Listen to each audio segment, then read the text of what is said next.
Yeah. Into there.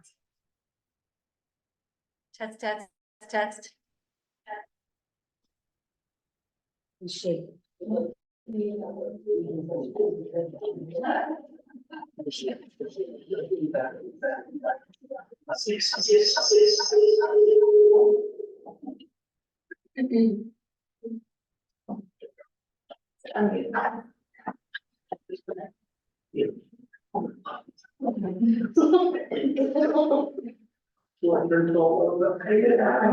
Like college and COVID, so I. Oh, gosh. So somehow this is. Wow, Undergrad, yeah, I commend you on that. yeah.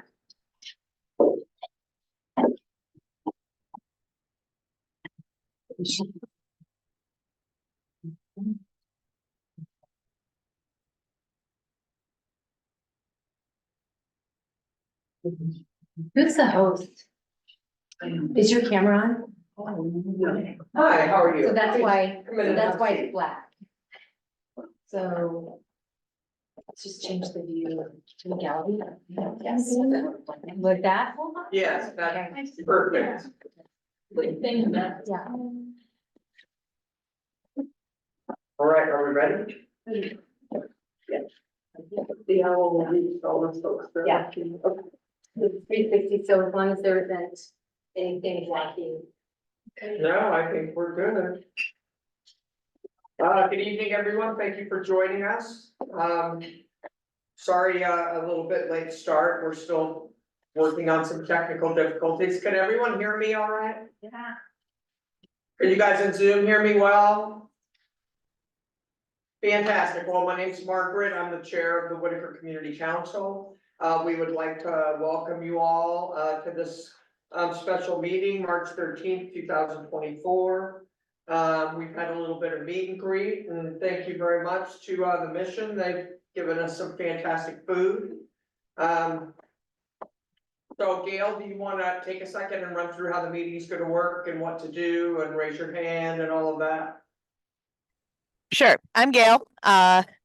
If you would like to speak and you are part of the Zoom portion of this meeting, please just either use the raise hand icon, which is under reactions at the bottom of the screen, or raise your hand and wave it around so I can see you, or put a note in the queue that says that in the chat on the side that says that you'd like to speak. And if you do that, then I can keep track of who needs to speak and make sure everybody gets a chance. Also just a matter of sort of basic courtesy, if you have your microphone muted during the meeting, unless when you're speaking, that would be great. Thanks. Fantastic. And if everyone that's in the meeting, could please put their name, your email, if you want to go on our email list, and whether you work, live, or own property in the Whitaker. That's how we keep our records for voting and who's attended the meeting and all of that. All right, so first, just we want to welcome our guests. We have our City Councilor Lindsay Leach. Say hi, Lindsay. And Barbie Walker, who is running as well. And we will get to them in a little bit more of the meeting. Anyone in the room when the time comes as well, we're gonna have a question and answer period. And so if you wanna raise your hand or say your name when the time comes, then what's gonna happen, Gail, is Doriandra's gonna put their name in the chat. So as people put their name in the chat, we're gonna have you go ahead and call on the people for the questions, all right? So we have 10 minutes for public comment. We're already a little bit late. Do we have any public comment today?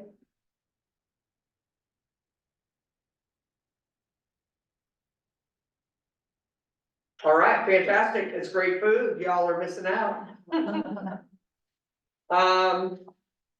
So this is Doriandra, who is our executive director, and she's gonna give us a quick report. Thanks, Margaret. Hello, all. We have a lot to get to tonight, so just two quick housekeeping announcements. We'll be moving to we will meet coming next month. And so we're in partnership with the city of Eugene to kind of streamline all of our tools and techniques. So I know we've all been on Zoom for, I don't know, 4 or 5 years. It seems forever through COVID. So please keep checking social media and we'll be able to guide you on to how to join those meetings. It's pretty straightforward. So we don't want to lose any of our great participants. So and secondly, just a real fun thing, we've got a really great event coming up on May 11th in Washington Jefferson Park. We're gonna do another one of our disaster resiliency events. And we're gonna have a ridiculously fun competition of creating shelf-stable food that's actually gourmet. So join us on that. We'll be partnering with eWeb, City of Eugene, Cascadia Mobility, Shift Community Cycles. So come, we hope that we see you then. And again, just check social media for those fun details. So thank you. And then I think for tonight, since I know some of you ladies, but if you have a question, I'll come over and I'll write your name down and then transpose it into the queue that way. So because I know Sue, but no one else. So I'll come run around when we're ready for that. All right. That's all I have. Okay, fantastic. Thank you, Doriandra. And now we're gonna move on to an update from Thea, who is in charge of our Parks and Safety Committee. Hi, Thea. Good evening, everybody. I heard from Kelly Shadwick, who is in charge of our parks. And the plan is to open the dog park at WJ between 5th and 6th on March 20th, if the grass continues to grow the way it's supposed to. And for some of you that have been in the neighborhood forever and ever, we've asked about a dog park for a lot of our tenants that live in apartments for at least 15 years that I can remember. And so that's what they've decided to do with the space. They did ask some people, but they didn't ask everyone. So they're going to try and make it work. And there's watering stations there. And I think they're going to try and have the news media out as well. And the other thing she shared at last month's meeting, I shared that parks are looking into doing some security measures for evening hours because the parks are being vandalized. Trash and drugs are becoming an issue at night. And so starting May 1st, Monroe Park, Scobrook Gardens, WJ, MLK, and Maury Jacob Parks will have a security team that will go through and remind people that park hours. They will also offer help when people need help. So it's not just a security, they're checking in on people's welfare as well. I'm going to ask that they include Sladden and Skinner's Butte Park. And then they have a whole separate team for downtown. But Sladden Park, I know, often has some issues in the evening.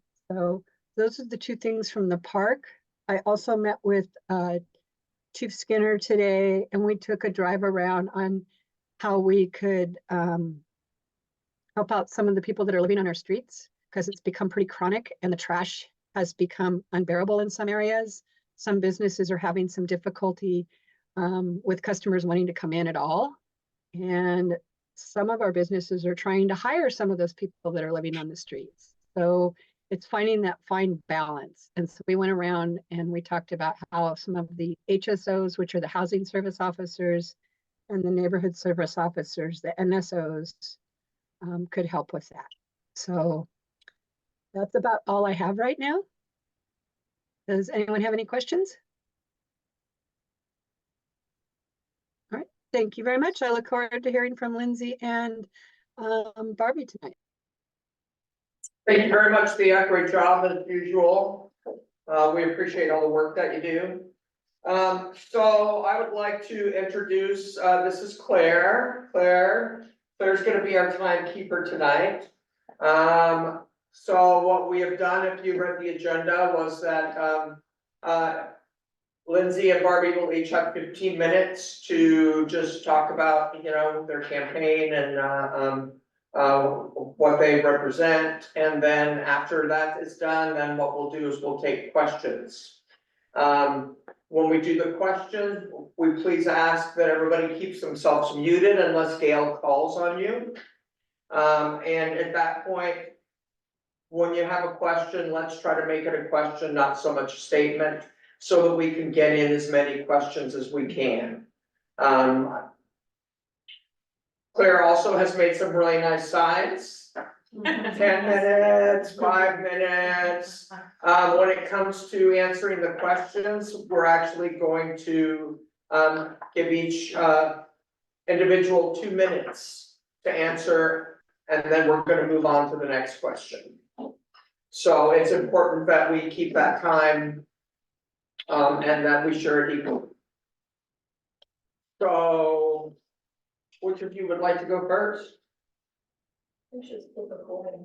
Okay. Who has the money? I never had to pass. Or draw a name, actually, the board calls each other. Yeah, we can flip a coin. Who wants to call? Someone knows. Okay, Heads, and heads for Lindsay. heads it is. Alright, All right, so take it away. Okay, I'm Lindsay Leach, and I have a lot of hats. I wear a lot of hats in this community. First and foremost, I'm a mom. I have 2 beautiful boys. They're 7 and 10, and a beautiful bonus daughter who's 14. And they are my joy and the reason that I got into this work and the reason that I fight so hard in our community to make things better. I want a better community for them. I want a clean community. I want a healthy community. I want a safe community. I want one where their education and their quality of life is important to all of us. And so when I do the work that I do, which is many hours a week, it's because I want to create a community for all of us, including everyone's children, not just my own. I'm also a nonprofit leader. I've been in nonprofit leadership in this community for about 15 years, from the time I started in direct service with Elder Taylor, all the way up to now. I work as the executive director of Well Mama. We provide peer support services for parents who are expecting, new, grieving, who've lost children. We support them through all of the struggles that they go through to get to and through parenthood. And so I see every single day as we serve these people, what people are going through. They're incredibly stressed. Our community has become pretty difficult to survive in for a lot of people. We are seeing so many housing issues with just feeling like you're a part of something bigger and connected to one another, and people are struggling.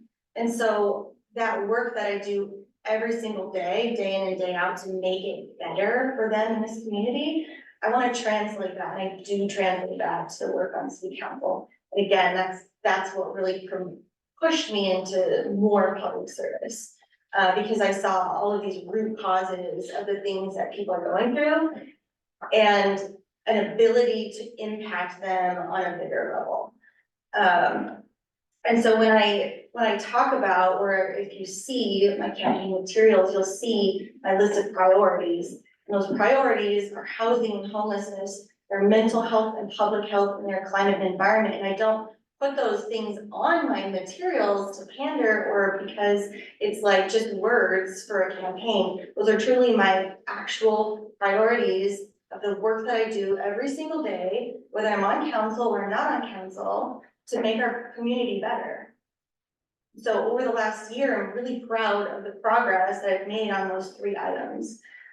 Housing and homelessness. Homelessness is a housing issue. So we have really focused hard this year on how can we bring in more housing? We've invested a record $125 million into our downtown and riverfront core to be able to put in more housing, all types of housing, in a place where it's okay and generally to be very dense. We need more bodies downtown. We need more economic development. We need a vital, vibrant business community downtown. And the way to do that is bring more people in, bring more housing in, and support the rest of our community. Because our downtown core economically supports the rest of our community. It brings in the majority of the money. We've also been able to approve several amazing and innovative, creative, affordable housing projects and things like grow homes that are affordable to purchase and they can actually get bigger as you grow as a family. So amazing. We have looked at ways to prevent being unhoused. We looked at renter protections and said, hey, people are getting to be unhoused because they're being evicted, not because of their own actions, but because someone says, hey, you have to go. And in this housing market, they need to be protected from that because our vacancy rate is so low and our cost of rentals is so high. So I'm proud that we came together as a council and said, what can we do? Let's help people who might be displaced and be on the street and be intent, but we don't help them right now. We had looked at an endpoint to a lot of our safe sleep sites and a lot of our shelter spaces as of June of this year. And we had to focus so hard on advocating at the state level, to our governor, to our legislators, and say, hey, you have to help us keep you open. And we sent our teams to advocate for our community, and we were able to continue and extend that sunset date until 2025. And now I'm on the revenue committee, I'm working with the budget committee, working with the city manager, and saying, how can we continue to fund these? And not just at the level that we're at, but at a much bigger level, because we have huge issues. We have too many people who are living on our street and in our neighborhoods. So we get to mental health, public health. I have a long, long history of mental and behavioral health work in our community. And it's easy to say, well, the city doesn't really have a lot of impact on our mental health. But what are the root causes? How can we address the quality of life? How can we reduce stress across the board? How can we bring people together as a community and make people feel like they belong? Those are all issues that we can impact. But we also said, hey, we can bring mental health professionals into our police force. We can bring mental health professionals into our fire and EMT services so that the appropriate level of care can be given at the time it's needed. That's so incredible and important and not done everywhere. And we should be proud as a community that we're putting that in place. I also supported and advocated for us to advocate to the state legislature for Measure 110 reform. It's so important that we get this right. It was we've all voted and we passed this measure in hopes that we could do the right thing and to get a solution to some of these problems. But the reality is it didn't work. It's not working. We have deadly drugs on our street that are killing people. And we need to do something. And I think when our fire teams and our police teams and our EMTs and our judges and all of these people are coming together and they can agree on these several items and say, this is what we need to help serve people and get them out of addiction. So we were able to advocate for that. The state passed that legislation. We're gonna get reform. And we got a $4 million grant to Willamette Family to open an additional substance abuse treatment program. And that's the kind of work that we need. And lastly, climate and environment.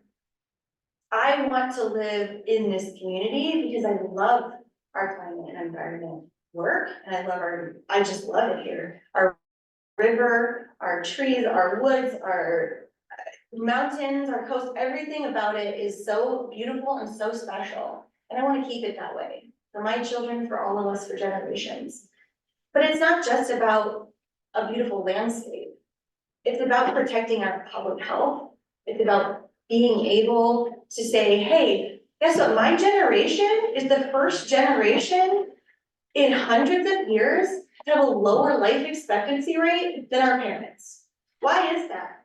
Because of toxic chemicals, horrible pollution, poor mental or poor public health thing, like everything we eat and drink and do is poisoning us in a way, right? So what can we do about that? We can limit the types of things that are poisoning us in our homes. We can limit our pollution that is emitted from our appliances. We can protect our air, and we can start looking at all of those things to be able to make sure that my children have a longer life expectancy than I do. So those are the things that I'm passionate about. I'm excited for the next 4 years, because once I finally get to stop campaigning, I get to really start diving into more work. I have a work session scheduled in collaboration with Counselor Zelinka on mental health in our community. And we're really gonna look at what's the landscape? What is the landscape? What can we do to improve our mental health services in our community? And what can we look at in terms of funding for additional projects or additional work? And what can we do for workforce development for mental health professionals? And there's a big gap in the workforce for those professionals. I'm looking forward to looking further at our housing and unhoused. On this past Monday evening, we were looking at an RV ordinance, a parking ordinance, and I said, let's take another look. I don't agree with this methodology. I think we need another look at this. We need to work together on a bigger, broader scope and start to come up with solutions that are actually gonna work. Not just continue what we're doing already in ways that are not working. Let's come up with some better solutions together. And so I have several meetings already scheduled with multiple players in this, and I think we can come together as a community and bring together businesses, churches, nonprofits. Let's come up with better innovative solutions, and let's look at how those solutions that are actually effective are gonna help us get to our goal, which is house our people. So there's a lot I look forward to, and I look forward to your questions as well. Thank you very much. Are you ready, Glenn? Yep. Okay, Barbie. Yeah. Microphone or no microphone, everyone can hear without the mic, okay. Can everyone hear her fine? Wasn't sure, is the owl doing okay? I think it is. Yeah, okay, perfect. Thank you first, everyone, for being here and the mission, granting us this spot. And of course, the Whitaker Community Organization, I know 7 PM is taking your time away from families and friends, so thank you. And I'm glad that you showed up, and I'm respected of your time and being here. So yes, Barbie Walker, Eugene City Council candidate for Ward 7, which those tuning in, and people here, if you don't know, is gonna be Santa Clara, and then River Road, Whitaker, Train Song, and a little bit of Bethel. And so I moved to Eugene over 25 years ago, to go to school at the University of Oregon. I was the first of my family to enroll in college and finish it through work studies, 2 jobs, grit, loans, and at the same time, advocating for bringing up lower class, whether freshmen, and I was a junior teaching English Institute, coaching soccer, giving back my time. I think it's just something you have in you innately to give back while you're going through life. And then after college, I went into the medical field where I did do real science in labs and had real patients. And from there, I rooted myself in the small business community from the ground up through loans and more grit and determination and long nights. And throughout my life, I have found there's just been these different monumental moments that keep bringing me to groups like this, whether it's at U of O advocating for undergraduates, getting good education, and then Institute of English, to having tutors free for people that are coming in from overseas.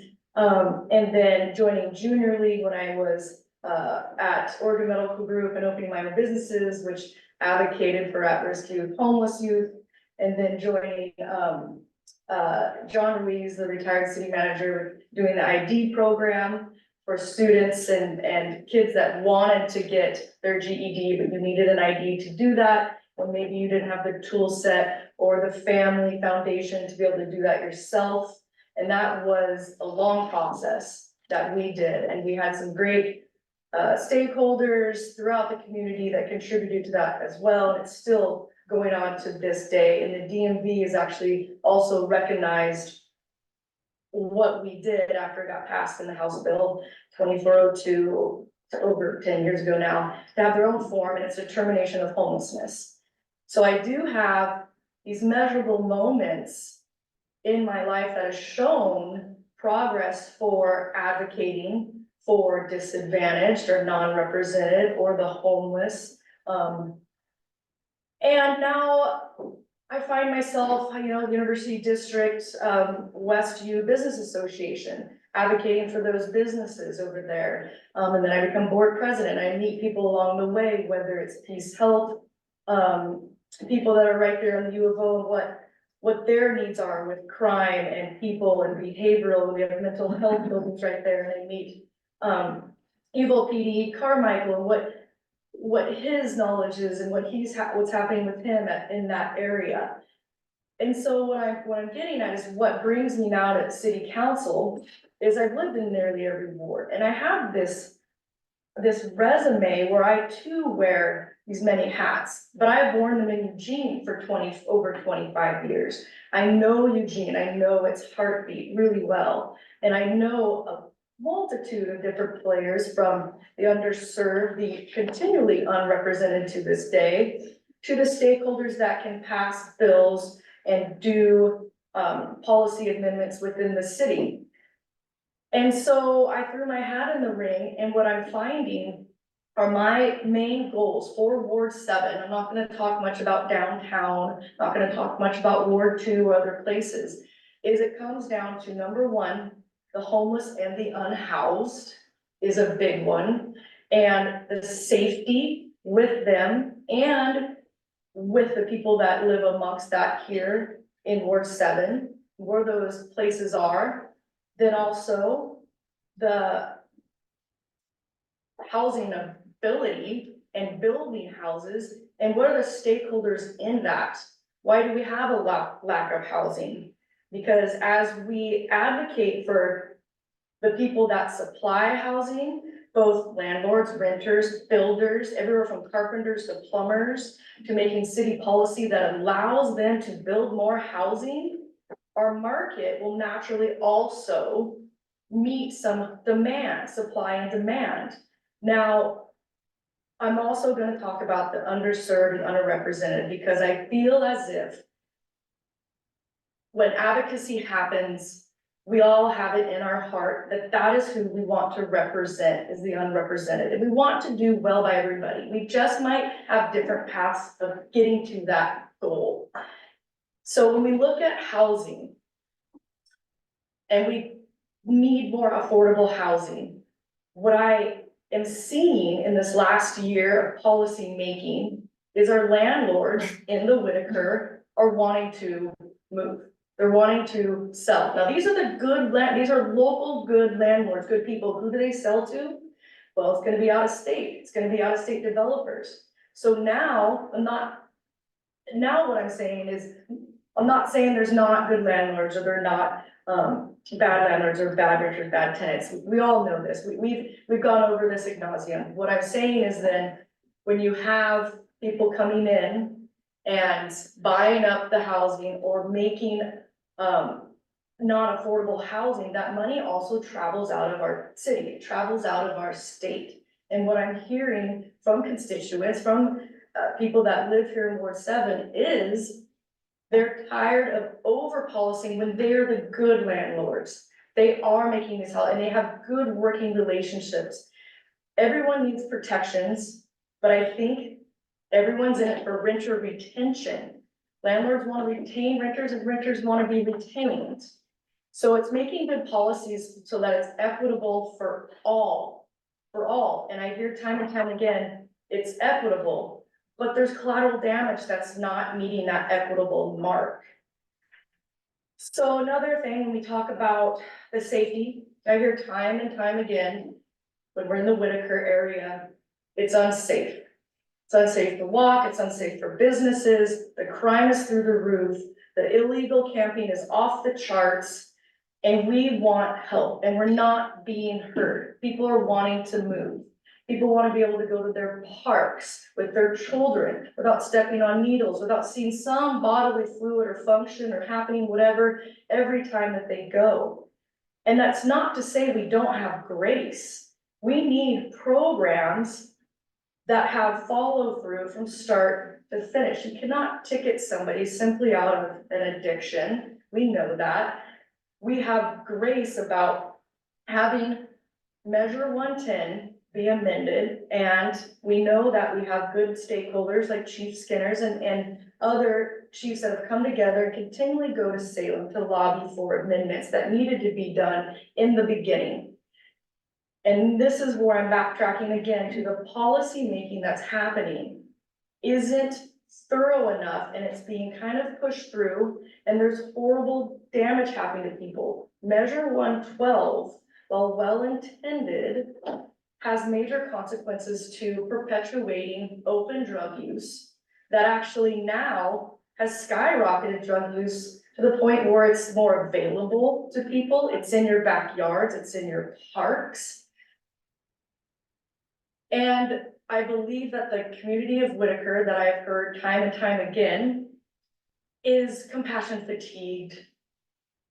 This is the one community that has so much compassion and is so unique and continually gives, and they don't feel supported. The people that work here, play here, give back, they have supported to the point of breaking. Businesses are moving out. Red Apple doesn't want to be there anymore. I've heard this from the owners. I've met with them several times. I will do a tabling in front of Red Apple as soon as the weather gets better, so that people can understand where I'm coming from.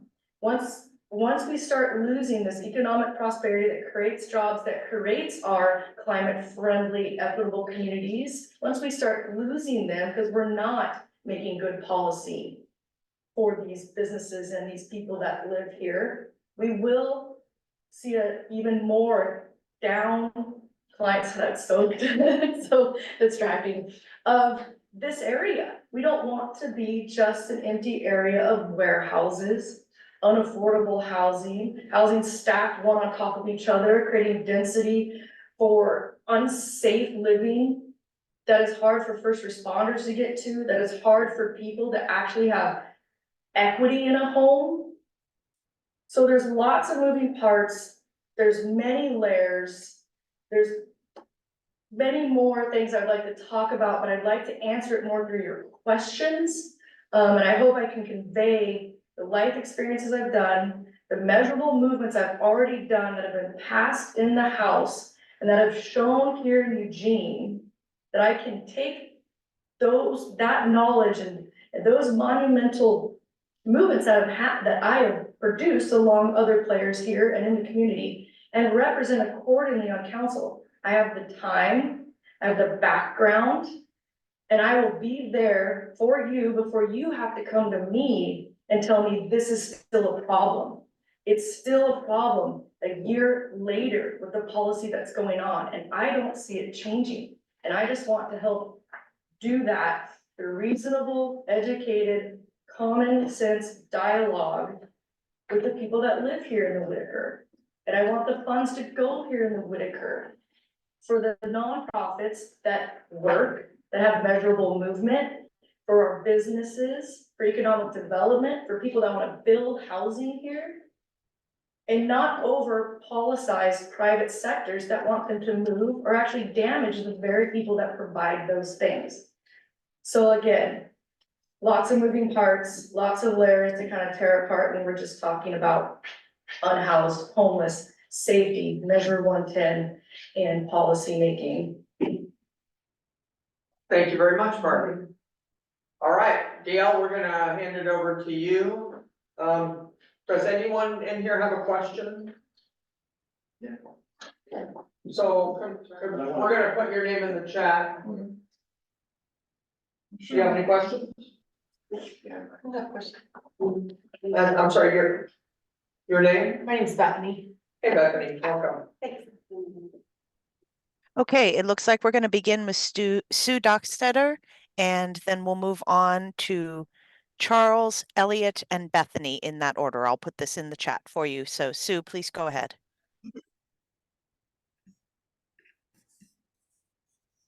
Hi, so my name, can you guys hear me? Yeah. Okay. I just wanted to direct my first questions to Lindsay. So Lindsay, you mentioned climate as your last item actually, which I was a little surprised by, but whatever. Climate or environment as one of your concerns.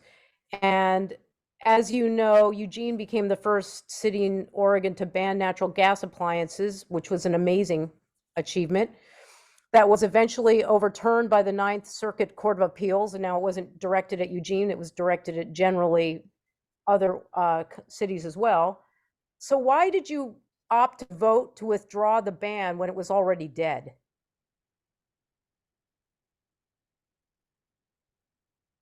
So it became clear, and it was supported widely by all of the climate people who were really experienced, a lot more experienced than I am in climate policy, that the Ninth Circuit Court of Appeals case in Berkeley was going to really affect our ability to move forward with that ordinance. And so when we look at a legal landscape and say this is going to be too challenging or too problematic, it's time for us to rethink and relook at what we can do and what we can achieve in a way that our community can accept at this time. So we're doing that. We're doing that work. We are saying, how else can we reduce our emissions? How can we protect our public health in our indoors? And what are ways that we can do that without limiting people's choice? And so right now we're looking potentially at kind of low emissions standards for appliances, which would say, hey, yes, you can have a gas appliance, a water heater or a furnace, but it has to meet these regulatory standards that would continue, that would not impact our health and our pollution. And so I think that's a really nice way to get to our goals without limiting the freedom for people. Thank you. Yes. And Barbie, do you have anything to say on that? Yes. So where do you start? I think to start is there's a lot of politics being played at the council level, when at first there's votes to ban Northwest Natural Gas outright, and then across the board, all councilors vote to not ban it, and then they vote again that they want to bring it back to the table. And when we talk about not taking away people's rights and being equitable, that's exactly what you're doing. To switch over a house in half a generation from natural gas and claiming it's because it's harming from a stove, I'd like to read the real science reports on that first, and I can read real science reports. And also in half a generation, the cost of that is not affordable. When we talk about being equitable to people, that is at least a $30,000 swing. And I know some counselors that buy for being equitable and buy for going green, and their entire homes are still full, whether it's a furnace, a stove, a fireplace, of natural gas. or they have fossil burning cars or boats or whatever they may have. So the hypocrisy of this is really playing politics to the people of Ward 7. Are we really going to do climate resilience? Are we really? And if we do, let's be mindful and thoughtful. Coming from a biology major, ecology and evolution studies, I get it, and I love the Greenway. I am Pacific Northwest, but we've got to be clear about what our plan is and how we're going to fulfill the grid and how we're going to be equitable that we're pushing this onto. Are people still going to be able to rent when we change all their homes as a landlord to We're electrification? gonna have to cut you Can they off. get a Tesla? Okay. Thank you. So much. Okay, Gail? And just so everybody knows, so what we're doing is, we wanna offer each individual the same amount of time and to answer the same question. So we're not really gonna direct a question at one person, we're gonna give them both the opportunity to answer, so we get a rounder view of what their opinions are. It's a 2-minute response, I forgot to mention. Correct. that, so- 2-minute response. Okay, it's not very, okay. So, Gail? Sorry. Next up is Charles. I believe he's in the room with you. Hi, Charles. Well, I haven't called Charles in years, but that's okay. Okay. This is for Lindsay. The multi-unit property tax exemption was in place for quite a number of years. How much money, it's a couple of questions, but they're all related. How much money was given away by the city of Eugene for development of these, under MUFTI? And what were the buildings that were created under MUFTI? And what are the rents for those buildings that we gave exemptions for? I know quite a number of those buildings are also owned out of state, but I'd like for you to answer those 3 questions and tell us, the policies that we have for housing. Part of it was that, so I'd like to know how much money was given away and what we got back as a benefit. Trevor, thanks for your question. I don't have those numbers in front of me right now, and I'm sorry that I can't answer the specifics of that question, but I would be happy to do that research and email you. I have your contact information. I would like to say that, our MUFTI program, especially for our downtown core, has not been utilized enough.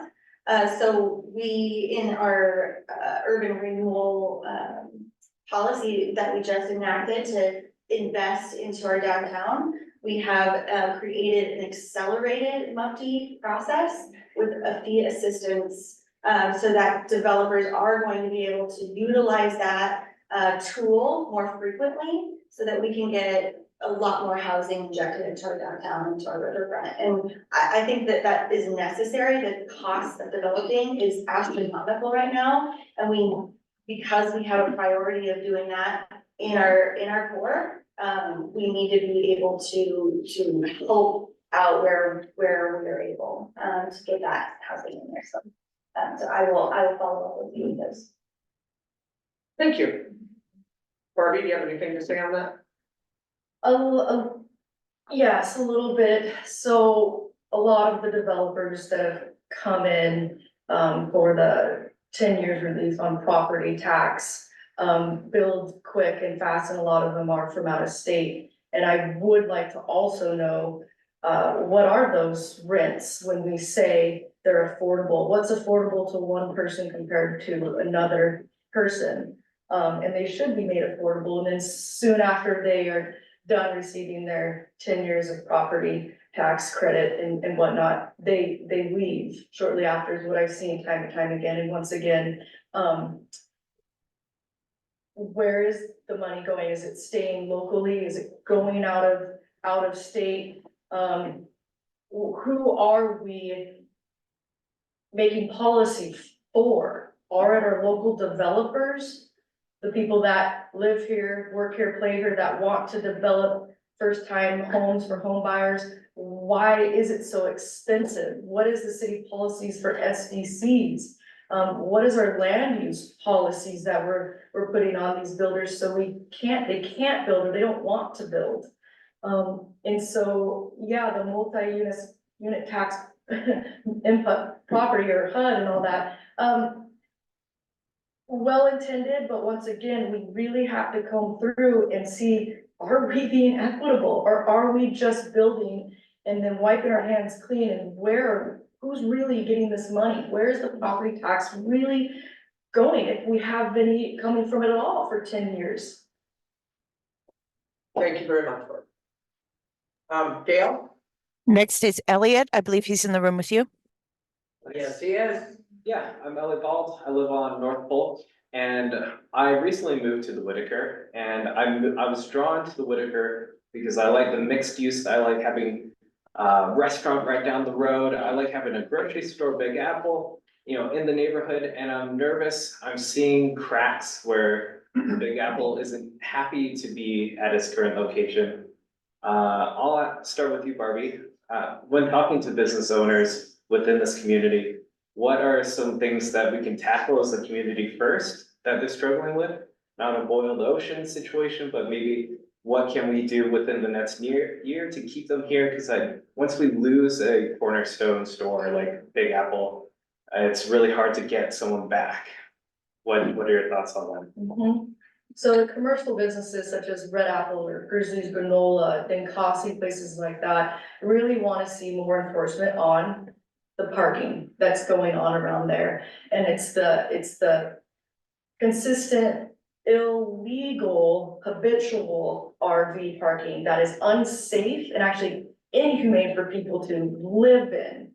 I'm not talking about the women or children or elderly that are in safe places that provide stability, or the safe huts, safe houses. I'm talking about the ones that are surrounding the businesses that leave mounds of trash that sometimes require hazmat, that people find unsafe to go into. And I have an actual story this month that one of the places did require a hazmat. And then one of the buildings from the RVs being lit on fire because the RV unsafely exploded. People need a place to live, I understand.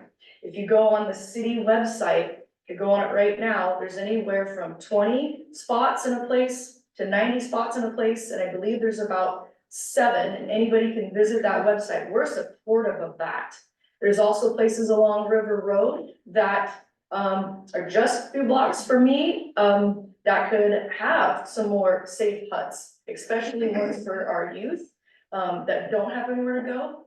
There's, some near Maury Jacobs Park, just in some easements over there, that could take it, just develop a little bit more huts in safe places. So that is what the businesses are, or first and foremost saying, and then more policy so that, they have more patrols over there. And little stations like Washington Jefferson Street Bridge, I've said time and time again, can we have a police hut there? Not for just policing, but for advocacy, Barbie. so people can go and say, oh, I didn't see her. Sorry. There's the alarm. Thank you. I was waiting for the alarm. No, thank All right, Lindsay. Thank you for your question, Elliot. I think it's really clear that Whitaker and Translong bear a significant brunt of challenges for our community, and we're not getting the resources that we deserve here. And so anytime I'm able to advocate for additional resources for the Whitaker, I take that opportunity. I bring it up almost weekly in my meetings with city leadership. How can we bring more attention to this community, this neighborhood? We've long been known as, quirky and accepting and kind and compassionate, and we are all those things. But it's time that we got more attention. And we have a lot of, I agree. The business community needs more support when they call the police and they're having a break-in. We need our police to respond immediately, and that's not always the case, not always happening. The police are stretched thin, to be honest. But we have a lot of tools for enforcement. We simply need more resources to get people into housing, and that's gonna be what it takes. Thank you. All right, Gail. see Travis. Thank you very much. Bethany, you're next. Hey, everybody, thanks for having me. I'm Bethany Cotton. I live and am a property owner in the WIT. I live on West Fifth, and I work just a couple blocks outside of the WIT, so often walk across the whole neighborhood. We're increasingly experiencing the real world impacts of climate change in our communities, from extreme heat to smoke emergencies caused by climate-driven wildfires to now ice storms that are unprecedented in their frequency and in their severity. And our city, in a widely supported move in recognition of the broad scientific consensus that climate change is real, and we have a very short window to address it, to not have those impacts be even more severe, wrote a climate action plan and a climate recovery ordinance. And we just on Monday heard our city sustainability staffers give an update on where we are toward meeting those goals within the CAP and the CRO. So I'm curious, specifically with actual examples, if you could speak to how you would plan to ensure that our city meets those commitments and ideally exceeds those commitments. And I know Lindsay spoke a little bit toward this, so maybe we can start with Barbie so that we know how we would make our community as resilient as possible. All right, in 2 minutes. So the CAP 2.0 climate action plan, I have known that pretty well since working with John Ruiz in the ID program at Robertson Homestead. So let's start with how do we meet CAP 2.0, CFEC communities, ice storms, and keep the power grid and everybody housed and safe and happy, and watch our climate resilience and what we're trying to enact with that. We can do it. We've made movements to it. We have to look at what really is causing what people say this carbon footprint is. So how do we move towards it? Is it towards removing our carbon footprint? So is it really going all electrification? Is that really going green right now? So what we do is we make going electric and being climate resilient more green. First off, these batteries that people are making, the electric grid, even building that, is how we slowly move towards that. Now, it's when you get down to policy making, and you're looking at climate friendly, equitable communities, the 15-minute communities, when we're not giving incentives for businesses or homes to do weatherization or solar panels and all these other things that can help offset these carbon footprints, we're shooting our CAP 2.0 or CFEC in the foot. So how do we do that? Like I said, more incentives for the builders and people with homes to do weatherization. Let's get some grants going for the businesses and home builders. And then let's really look at where the carbon footprint is. Is it really natural gas? Is there really science behind that? And we're moving toward electrification.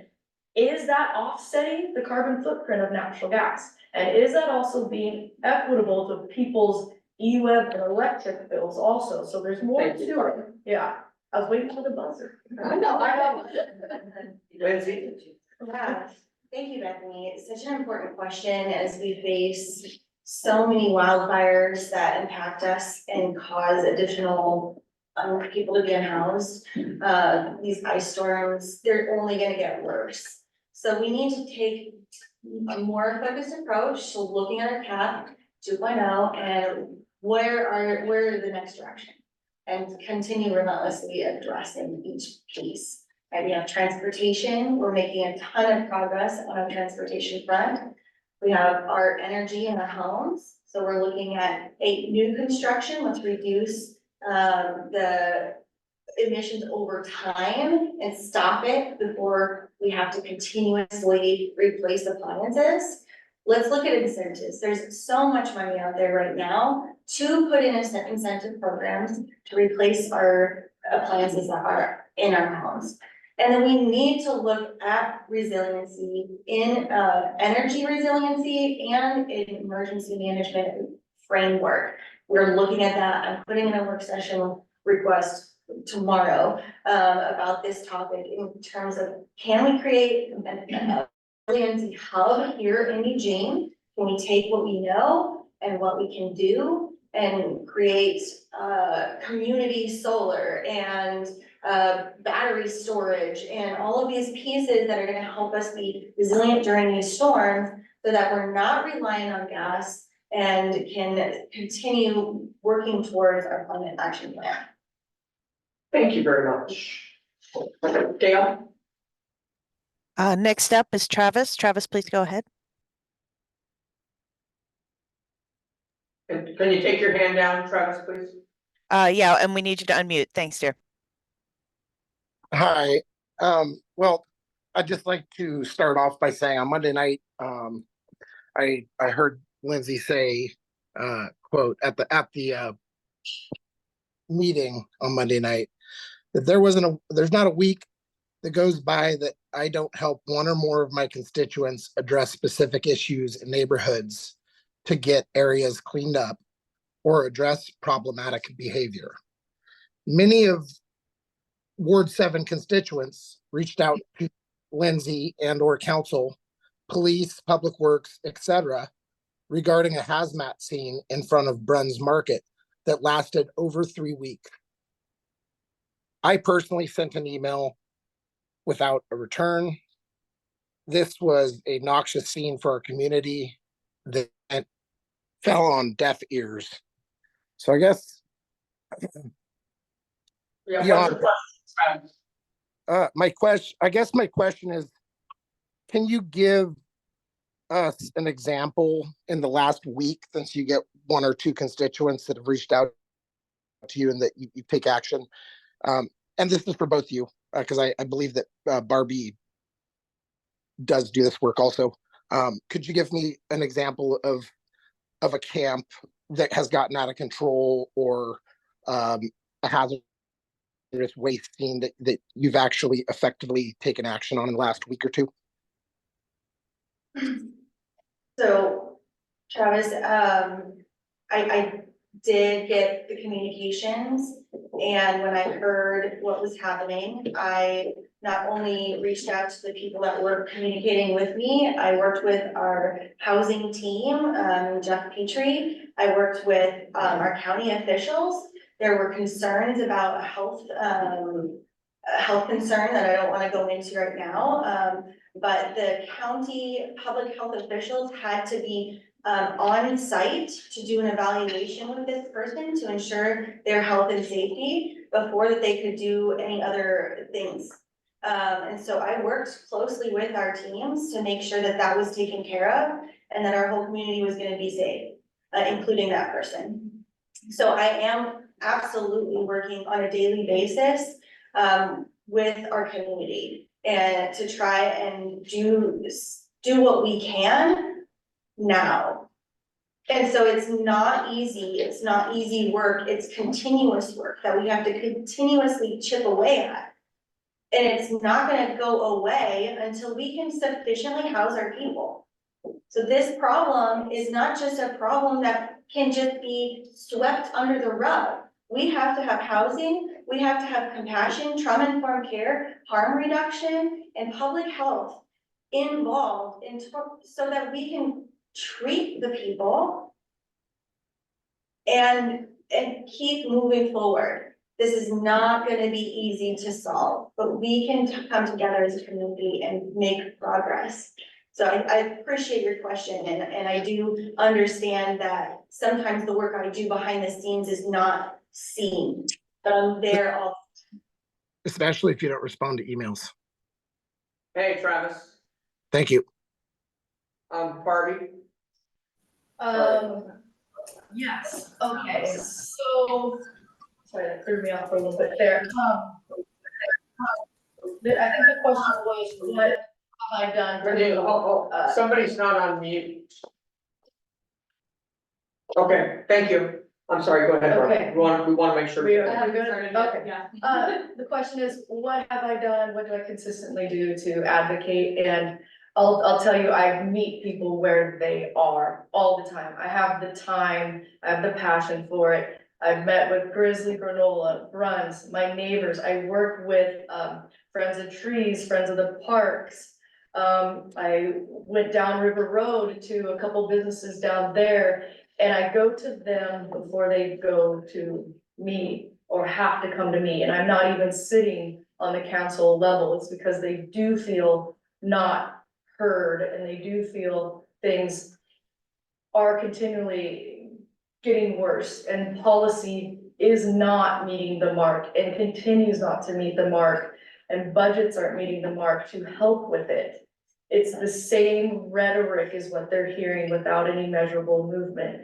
So, yeah, we wanna get people into housing and we wanna talk new construction, but yet we're doing policies that rely on electric only. You are limiting and you are being unequitable. And so let's look at things that do measurable policy making that is equitable, that do get people into homes, and responding to these businesses that are going to leave. They're leaving. People are moving out. So the policy making has not happened. I'm thinking. Thank you. Thank you. All right, Gail. Next up is Steen. Steen, please go ahead. Whoa. Ooh, we're getting some feedback. That's neat.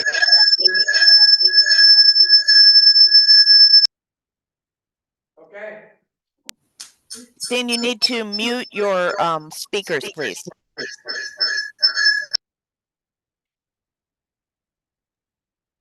Now try. Can we unmute yourself? The speakers on your computer are feeding back through your microphone. If you shut them down. I am unmuted. And my Okay, there- screen is off. Go ahead now. You sound good. Please go ahead. Just shut your computer. Steen, we can hear you now, so go ahead.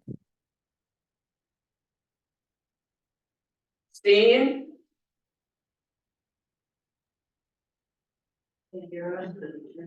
Are you there, Steen? We'd like to hear your question.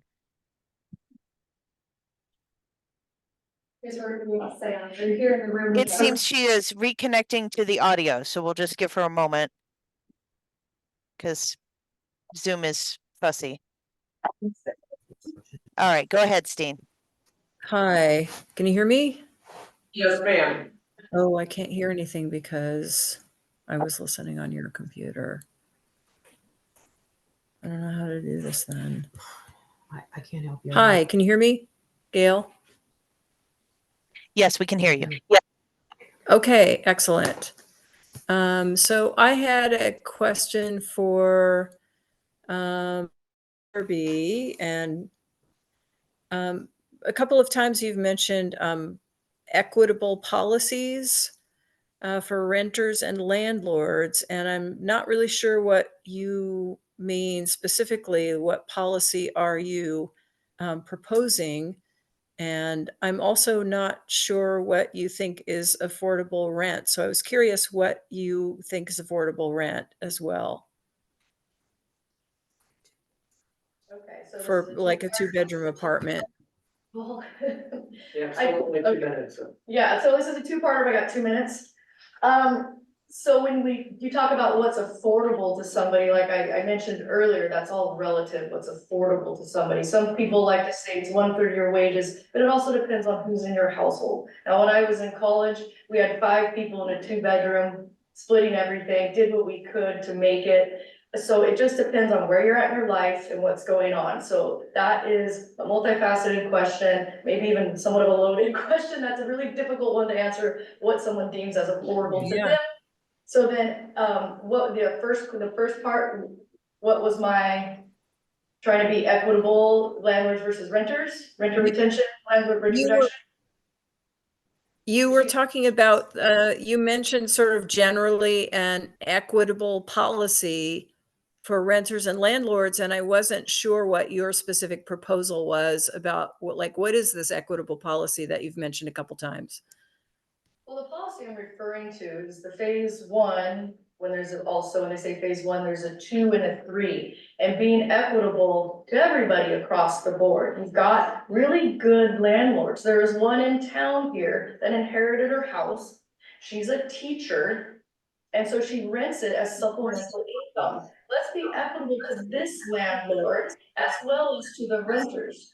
And let's make sure we're meeting the mark across the board. If we just demonize one side or the other, make it black or white, left or right, we're not being equitable. So it's looking at those policies and making sure everyone is represented equitably, phase 1, 2, and 3.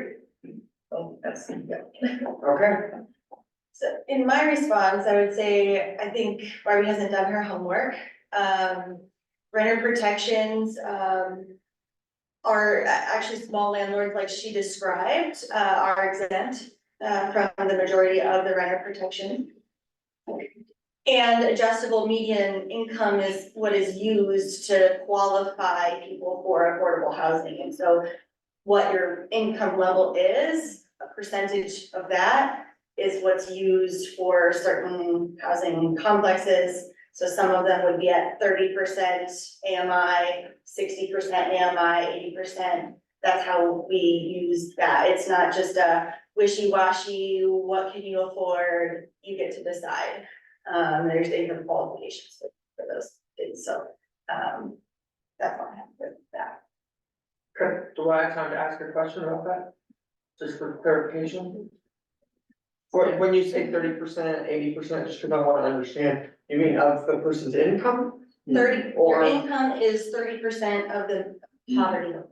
Okay, and that's just for low income housing, correct? Low income housing. Not So for if the you're- working class. Right, so if you're going into a housing complex, and you're applying for a housing complex that is specifically affordable housing per kind of government standards, you would have to qualify at your income level and submit documentation of your income. Correct, so you And have so to if be your for, income is at 30% of the poverty level, then you would qualify for this housing. okay, Or 60%, yeah. thank you for clarifying that, sorry about that. Gail? Okay, we have a follow-up question from Sue. Go ahead, Sue. Hi, yeah, I had a follow-up question. I wanted to ask Lindsay, last year, you all can hear me, right? Yes. Okay, good, because because there are 2 monitors here and 2 sets of speakers. I just want to make sure.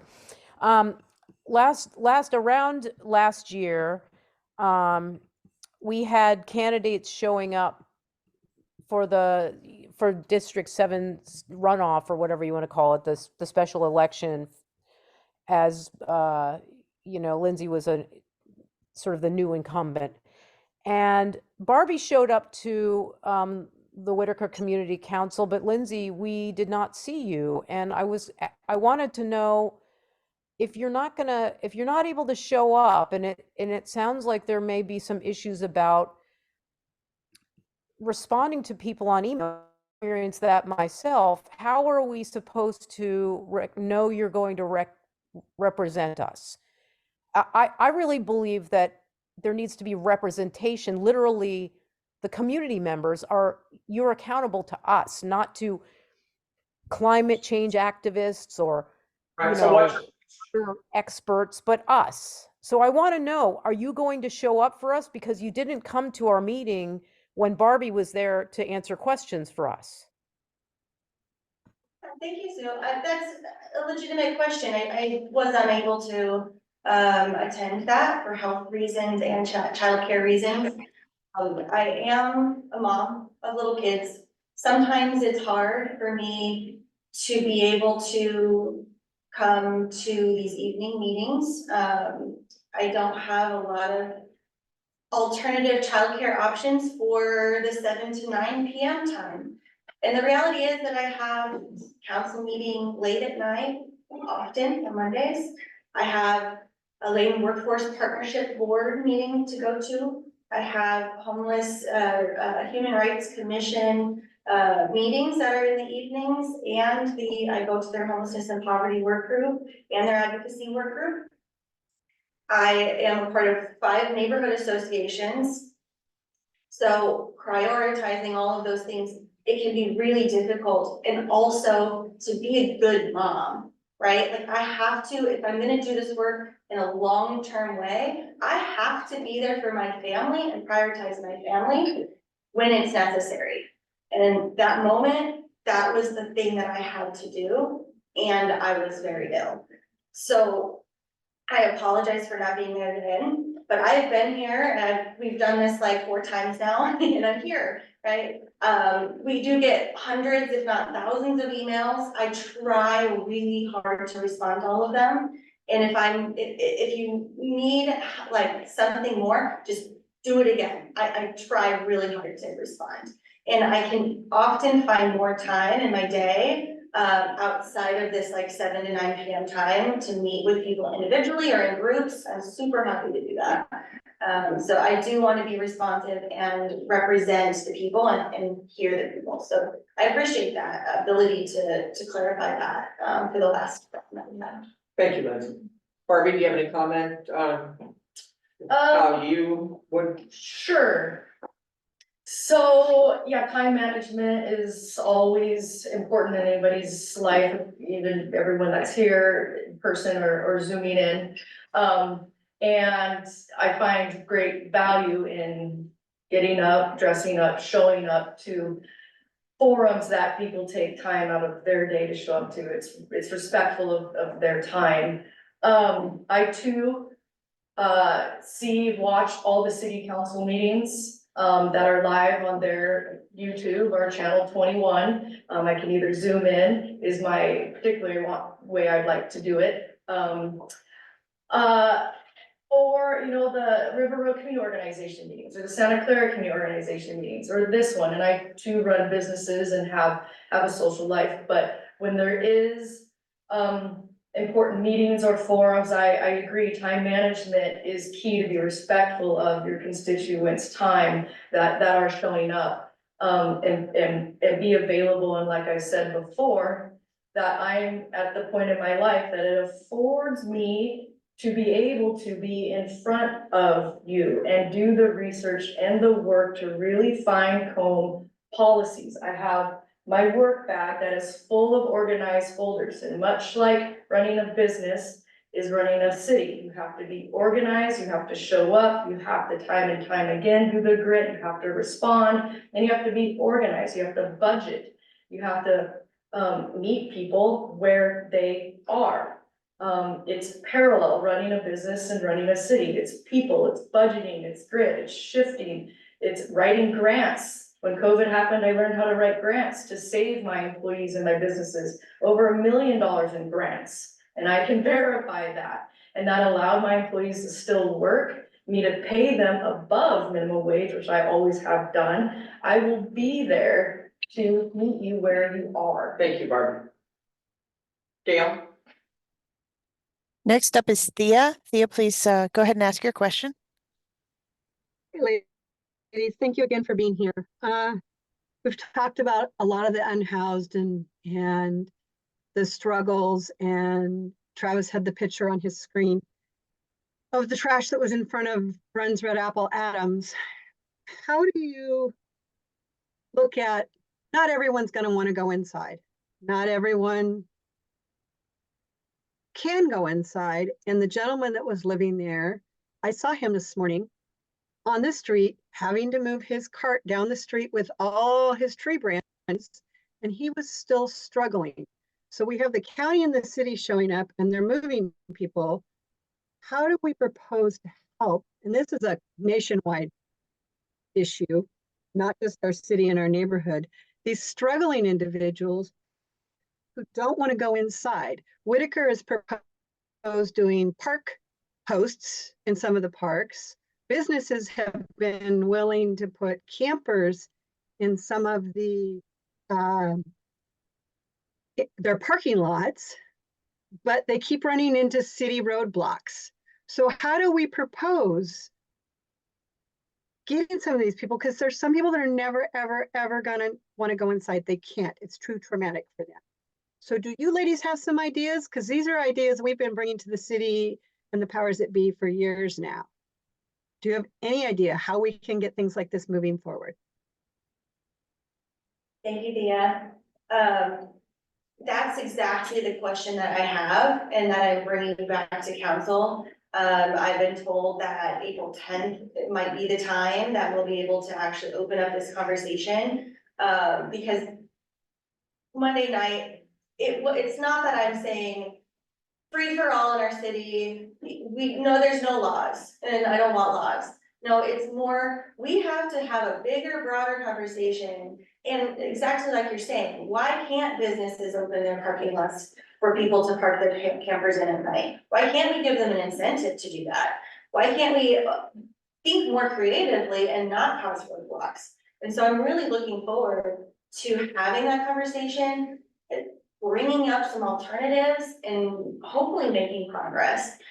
So I would love to talk to anyone of you that has more ideas and has thought about this for many years and said, hey, what about this thing? I think it's gonna work. I wanna hear from you because I will be coming to that meeting with some serious alternatives to just more and more enforcement and more fines that just don't work and they're not a deterrent. And if we have enough places for people to go, we have enough shelter and they still don't want to go, inside, that's when some enforcement measures can be necessary. But until we have enough shelter, we can't say, hey, your very being on the street is illegal.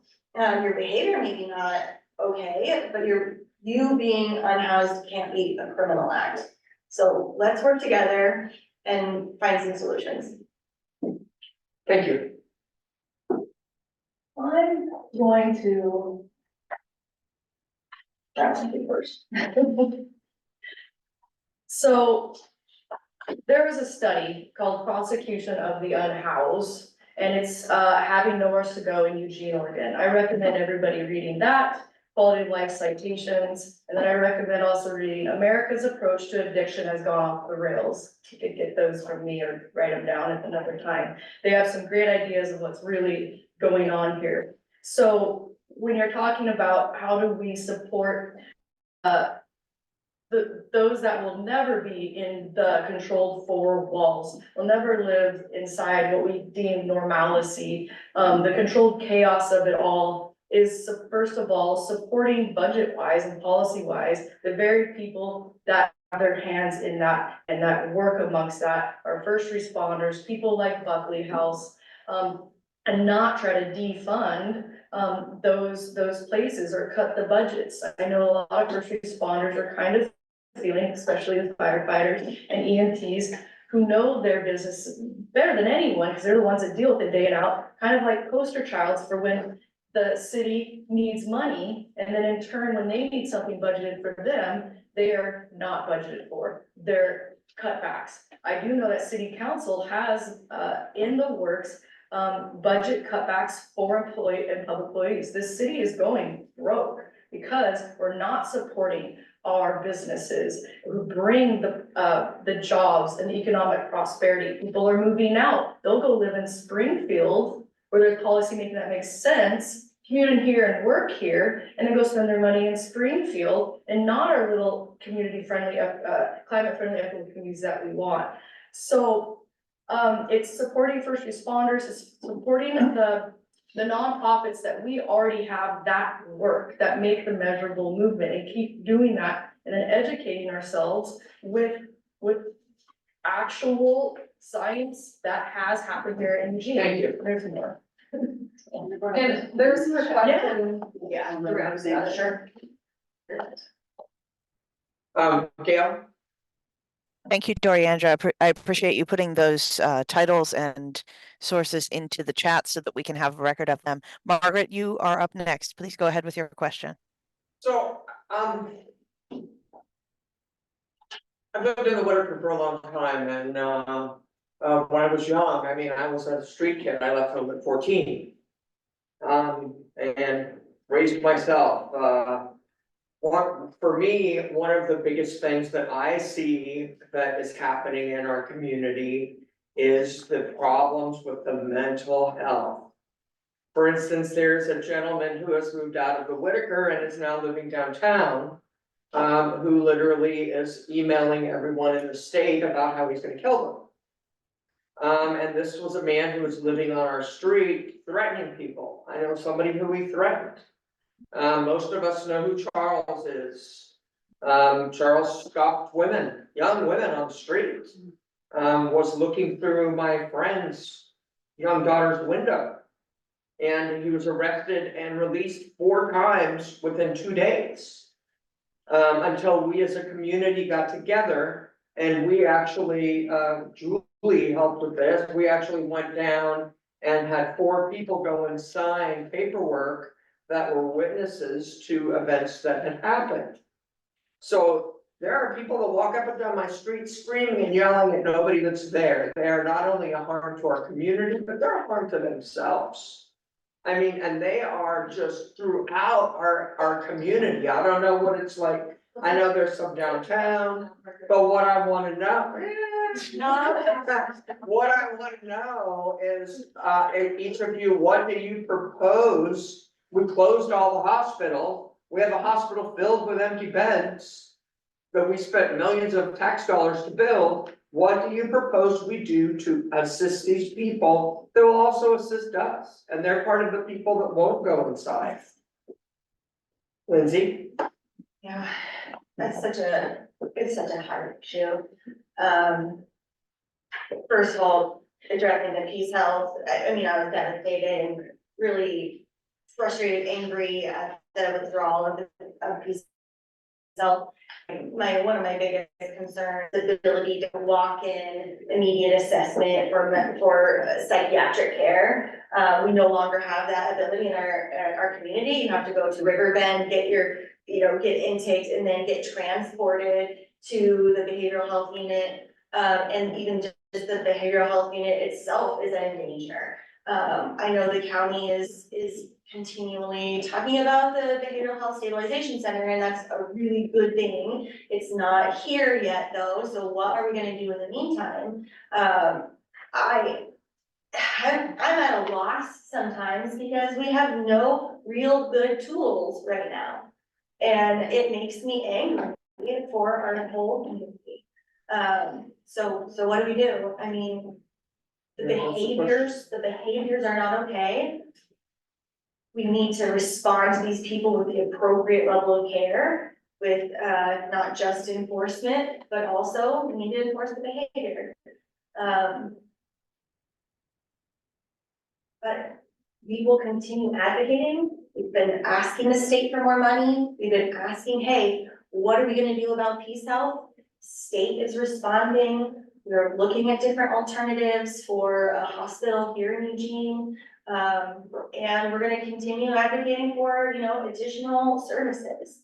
And it's something that we're looking at in this work session that, Eugene and Councilors Lane have proposed. So I hope to get more answers and I hope to continue working on it because this is my passion in mental and behavioral health in the community.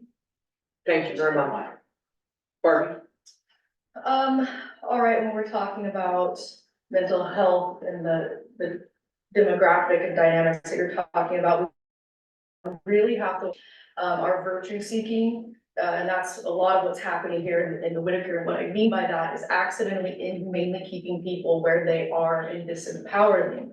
Now, we feel great when we do certain things like, here's something that gets you through the day, but did we really set up a plan to get them through their life? Did we give them a tent and a tarp? Are we actually getting them somewhere in their life, providing that guidance? And so what we need to do is look at the places that the funding can go to and that actually makes measurable movements. And I've already named some of them. So we already are a town of advocacy. We have had advocacy, plenty of it. Now we need a town that budgets for the behavioral part of it. Even AA has a 12-step program. So we talk about Peace Health. We also have to talk about, as a city grows, we have to grow with it, and the dynamics change. At first, it was, oh my goodness, from every first responder and everybody that heard that we lost our hospital. We already lost Riverbend. We lost our hospital a long time ago, and other businesses to Springfield. And so as we grow and we want our response time to cut down, I think what we're looking towards is satellite ERs that make sense. So that urgent cares can deal with urgent cares, primary care people can deal with primary care, and ERs can deal with ERs. Because what was happening is downtown at Peace Health, or the University of Just Peace Health, is the emergency care place was being overran by things that really are urgent or primary care. So we're looking at response times that are way too long. We're also looking at, let's do these satellite ERs that make sense, so that our first responders can get in, drop. Thank you. Okay, thank you both. Okay, Travis has a follow-up question. Go ahead, Travis. Yeah, I just wanted to go back to a prior question that was posed about affordable housing. And it's kind of a clarification. It's a question with a clarification, just to make sure we're getting accurate information from council. And that is, Lindsay, what does AMI stand for? Adjusted median income. It stands for area median income. And what that is that has nothing to do with the federal poverty level. That has to do with the area median income. And so when you're talking about 30% was your example, that is 30% of the area median income. What's your question, Travis? Well, my question is that I guess, I mean, if you're gonna talk like you know something, then you should do your research and not say things to other people about doing their homework. Because area median income is a lot different than the federal poverty level. The federal poverty level is close to 10,000. Area median income. Thank you. And if you have a question, you let us know, please. Gail, who's next? Sue has a follow-up question. Sue, please go ahead. Hi, Bea. I just looked at the study, one of the studies that you that you mentioned, the persecuting the unhoused, and I just was curious which recommendations were you suggesting that we adopt? Because there are quite a few here, and I was just curious which ones you were referring to for unhoused people. Okay. Well, I mean, this is a 50-page study, so there are certain things that we need more time to talk, but I do have notes in here. One of the things is I know we can't police our way out of this problem. I've already mentioned you cannot citation somebody out of addiction, but we should limit the hours. I mean, you're gonna have to let me go through this, but I have notes in here and I'm willing to meet you for coffee and go over it. You know, provide at least 72 hours notice prior to camp closure. Some people want 2 weeks. You know, outreach first when an EPD responds, I agree with that. EPD second, or we have Great Cahoots or Whitebird with us, but Whitebird is also having trouble employing people to the point where they weren't even meeting EPD's requirements contractually to be available at least 32 hours a week. There's a lot of moving parts. We should look at ordinance 4.815. This says, we're talking about night camping, where we have to watch crime in public places, 8th Amendment. I mean, there's a lot of moving parts with this 50-page document. So read through it and I'll sit down and have coffee with you and we can go through it. It talks about public works and their roles on camps and how they can help. Sue, did you have a clarifying comment? Go ahead. Yeah, so I mean, we got some time on that. I did actually. It seems to me that if you're going to, I'm an academic, and so one of the things that I know is that if you're going to start citing studies and mentioning stuff, then it might be a good idea to have an idea of what you're advocating. I mean, one of the things that's mentioned in here is that EPD should not be necessarily going after people, that they should be educating people calling it. I hate to be rude, but Going over a 50-page The document. low criminal, to the low criminal activity of unhoused people. Hey, I just cut Travis off for the same thing, and, you know, we wanna get in as many questions as we have. And she offered to meet you for coffee and sit down and talk about it, and I think that that's great. Lindsay, do you have any comments on what they're talking about? Okay, great, thank you very much, and thank you for your understanding. Gail, who's next? Charlie is next. I believe he's in the room. Yes. Okay, there's been hundreds of thousands of square feet of commercial real estate, anything over 5 acres is considered commercial real estate for rent. So the idea that we don't have an idea or have of what the rents are is ridiculous. Why is the city not giving us a survey or at least a schedule of all the rents for places like Keck, Pearl, all of the buildings that are gonna be putting up right next to U of O? Why do we not actual schedule? I've asked the city, I don't know how many times, to give me a schedule of all the rents. I don't care about the EMI or any of that. What are the rents? So I'm asking you, will you advocate for the city manager to come here and give up or put it online what the rents are? These are private businesses and we don't have, as a city, control over their rents, and they fluctuate over time. I don't think that we can do that for any industry, that we don't. Okay, oh, we're giving away tax breaks. We should know whether or not the rents are capable, people are capable of paying rents. I'll finish with that. That's our money we're giving away, that's our land. We should have an idea of what the rents are. Okay, thank you. Do you have a So, response to that? oh, sorry, go ahead. Just that if they are low income qualifying, units, there are federal laws that supersede local laws around what and how they're set at. I can ask more questions about what the rents are that I don't have. Thank you. Barbie? So I think what he's asking is when we do these multi-unit tax exemptions for 10 years, what is the rent now? Because we're not getting the property tax for these, and what is the rent then after the 10 years is the ultimate question, and that's a viable question. It's reasonable because the city does make policy on renter protections and how much of someone can charge for certain things. They really do. The public sector really does squeeze the private sector quite a bit with policymaking.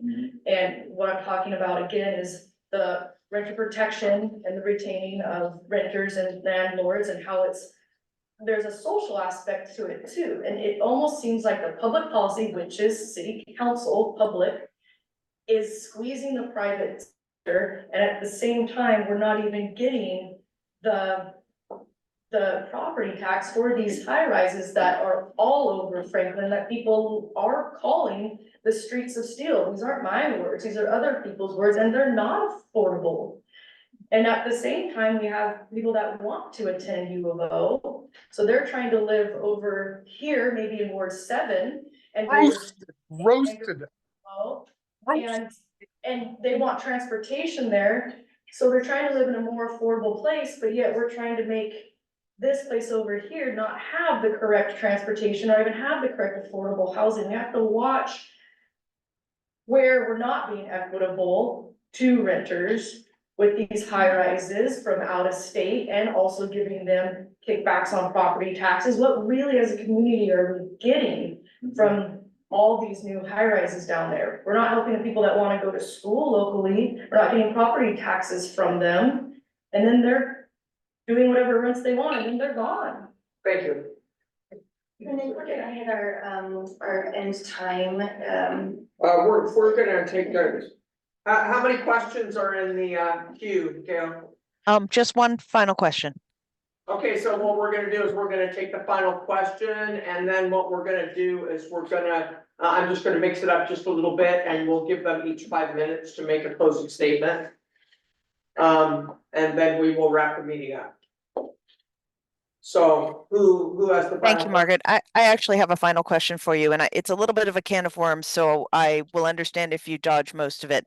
We work under a city manager system, which means that the city council serves as an advisory board to the city manager, who ultimately makes the decisions for all of us. That is an unelected position. It is one that's appointed, and it is not one that we as citizens have any control over. So what I would like to know, oh, I'm sorry, Elliot, I didn't mean to skip you. I'll come right back to you. What I would like to know is from each of you, what is your tangible, non-poly speak, do not dodge and say something else as an answer, please, because I've noticed that happening a few times.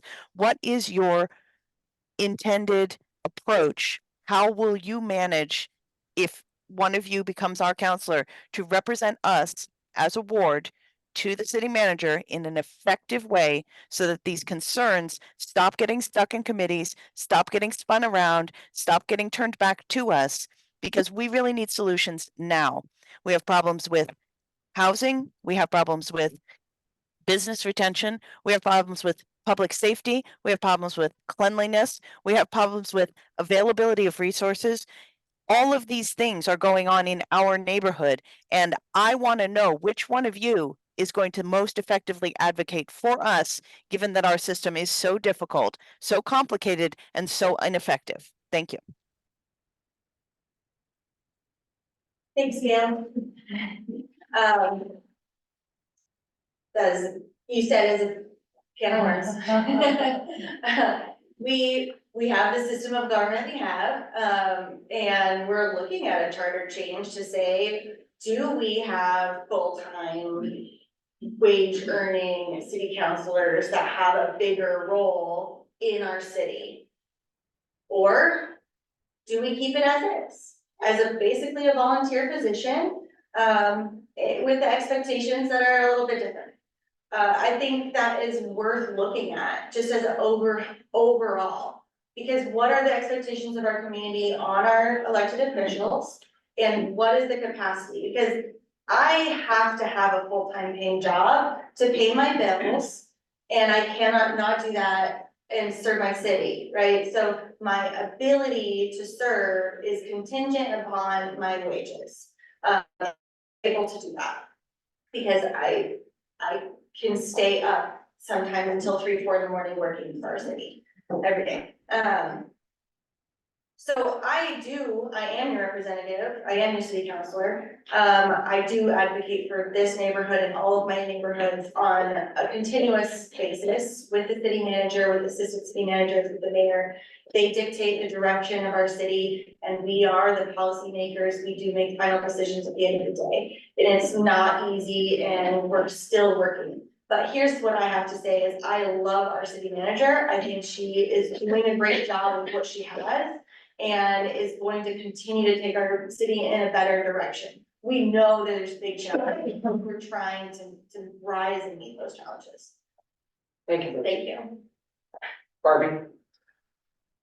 Okay, that was a long question. So, the city manager question, I'll start with that, and there's only 2 minutes to answer your question. So, as I understand it, there are cities that operate with city managers, and there are cities that don't operate with city managers. And as a council, you bring the city manager, your idea, what you want her to research, or him, whoever it is, want them to research for you. Then they present you with what they learned, or they studied, or whatever. And so how do you actually accurately represent with what you have asked people to look into, what you've looked into yourself, and then make a conscious decision to represent all accordingly? It's looking through the weeds. It's the who, what, when, where, whys. What are the known collateral damages? What are the unknowns? Maybe that could come around. And it's having that time, that fortitude to do that accurately without playing politics. This is a nonpartisan position. And if we continue to make it a partisan position at the council level that everybody has seen time and time again, we are getting nowhere in this town. And so how do you accurately represent people? You listen to them, you get up, you show up, you meet them where they are, you meet them for coffee to go over academia that you have studied, and then you listen to other counselors that have been doing this longer than you, that are doing the correct thing. I applaud Randy Rhodes. He's a retired fire chief. He has dealt with the community and behaviors and knows his community, I guess you could say. And then there's other counselors that I believe play a partisanship game that just leave us not represented and not equitably. And so what we need is a true nonpartisan candidate in that seat that goes case by case, situation by situation, and clearly represents everyone equitably, because I am not a career politician. I don't want to be a career politician, and I hope I attract more Thank you, talent. Barbie. Elliot, I believe you have the last question. Yeah, so final question, I love to ride my bike within the community and often find myself riding south rather than north on my bike. Riding south, I get to go through 20-mile-per-hour slow streets, and if I hit any faster streets, I have great bike infrastructure. The opposite side is if I ever go north, I have to go along the river path, and I've tried to bike on River Road before. It's completely uncomfortable. There was plans to redevelop it. Would you support redeveloping it with the current plans in place? And if you don't support that, what plans would you recommend to revisit River Road and make it better for, you know, non-motorized traffic and for everybody in the community to transfer? Yeah, a big question. And I'm pleased to talk about the LTD's new plans, that they have completely did a new study and taken kind of the MX portion of the project out of the equation for, at least for now, and are going to be moving ahead with increased bike lane safety, increased walking safety, opportunities to slow down traffic a little bit, so maybe putting in some medians in certain areas, because where I live, people zoom by at like 50-60 miles an hour, and it is absolutely not bike friendly. I won't ride my bike on River Road, there's no way. And so I am really excited for this, because I think that our corridor needs this work so much. It is a high crash corridor, it is unsafe, and it does not lend well to raising a family in that area. I'm always afraid for my kids and as we navigate the street. And so, yeah, I'm really excited. I don't have a ton of more information other than that, Martin told me that the project will be moving forward, and that even though that the bus piece is not as much of a component now, that we'll still be able to get the federal funding for those corridor improvements and hopefully to hit our Vision Zero goals. Thanks very much, Lindsay. So biking heading north and the safety of what I deem the River Road Raceway needs to be enforced. Absolutely, we need River Road Santa Clara enforced. I can tell you, talking about LTD or EMX, thank God they didn't take out a lane. It's not that I'm not for alternative transportation, it needs to be thoroughly and well thought out for ridership. And I mean ridership as the people that ride, and ADA and elderly, and where those stops are. Now, if they took out one of those lanes and the enforcement of traffic is not done, we're gonna have more crashes. We're gonna have first responders that have told me personally that they can't even go and do some of their continuing education. They're told to stop because it gets so backed up over the belt line. So let's redesign some areas and on-ramps. And we can't necessarily just move away from cars to just biking. We're talking about a lot of white collar, people that have 9-to-5s, that have families, you need to get to work. Maybe you want to continue education in the middle of there. The bus routes as they stand do not afford you the time to go to work, pick up your kids, go to school, make it back. You are not being equitable, and you're making it even more unsafe than it is if you think taking away a lane that the voters have said time and time again. And from what I know that I showed up and fell in my lap is, that is why this monumental recall happened. They didn't feel listened to, they didn't feel that they're being safe, they didn't feel like the EMX was actually gonna provide ridership, and it didn't pencil out budget wise. I wasn't a part of the recall, I just happened to hear about it. And that's what was going on, with LTD, Neomex, and being able to have walkable, rideable cities. I want alternative transportation, love Arcimoto, first came out, bought stock in it, anything I could do to support it, please help bikes, more enforcement. Thank you very Lower much. speed limits over there. Thank you. That was the So last question. I'm sorry, we actually, are running out of time. And so there, we don't have time for any more questions, but what I'm gonna do is I was gonna try 5 minutes, but we don't have the time for that. So I'm gonna give, Barbie and Lindsay each 2 minutes to, make a closing statement to us, to kind of round things off. And, then we're gonna just chat for a second and our meeting's over in 10 minutes. So I'm sorry, we don't have any more time for questions. So Lindsay, you wanna go first? You I asked? did the opening statement, if Barbie wants to go first. Okay, go ahead, Barbie. Are you ready to do that? Yeah, just thanking once again, everyone for being here, and respectful of your time and appreciate getting to know, me a little bit more. I'd like to go more in depth about some of these things that were asked today, because with a 2-minute, answer for a question that, actually are 4 questions in one, I don't think, affords us the time to accurately, to really create that dialogue that was needed on some of these questions, but it is good to hear them and answer what I can, because then I made several notes of what I can revisit and be able to answer these accurately in an email or when I see you again, and have them, logged, so to speak, of what your concerns and what your needs are. And so I will continue to do things like this so that I hear you and I will act upon it. And I have my website, please look at it. Call me, phone's listed there, emails listed there, and I do hope that our paths cross again and we can communicate more. Thank you very much, Barbie. And we do appreciate you being here and taking time out of your evening. Lindsay? Thank you.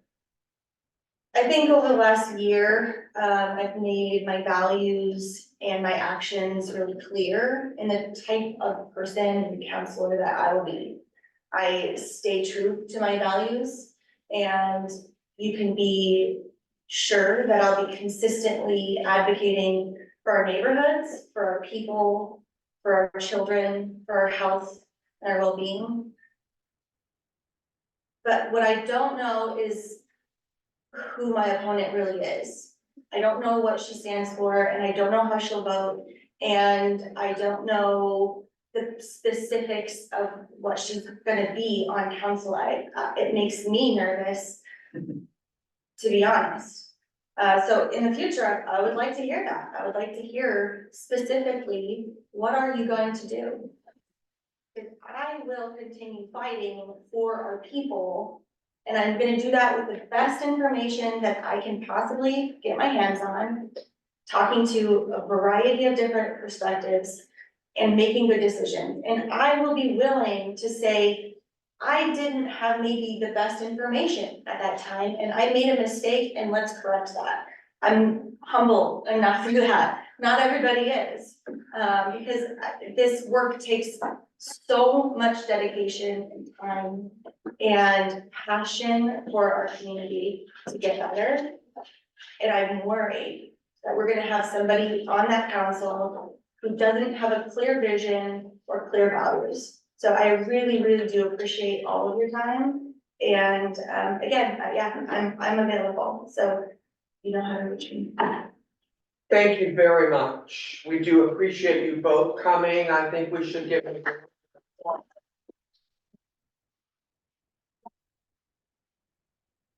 So really quick, we're just gonna wrap it up here. Next month, is our actual elections. All right, so the WCC, anyone who has been to a meeting since the last elections is free to run, or is free to vote in the elections that are coming up. If you received the agenda, it lists that we have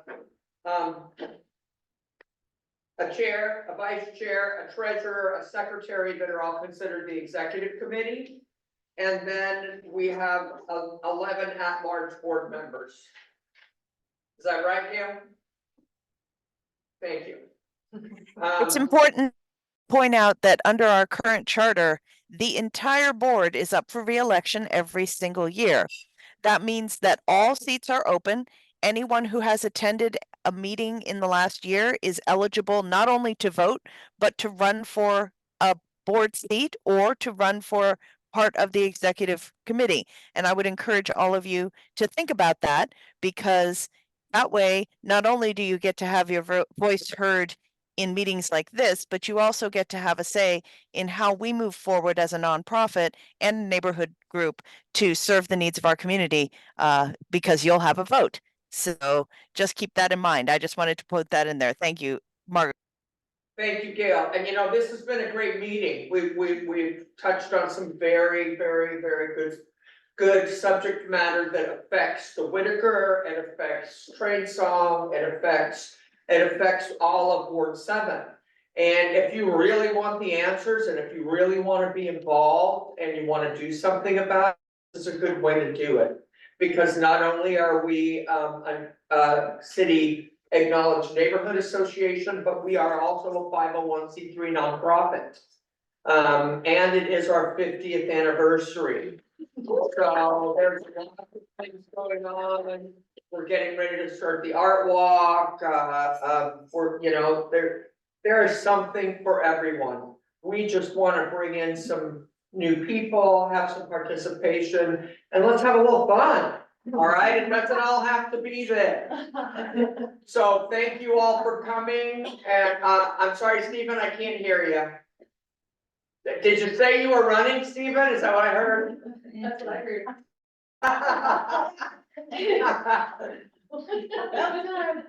I think I heard you say you were running, Stephen. There are to-go boxes. Please do not let this food go to waste. This is Beth. She's been our host. I'm happy to keep working, but without a vote. I got in here a little late today. Thank you all very much. Thanks, everyone. I think that's a wrap. Yeah, I think so.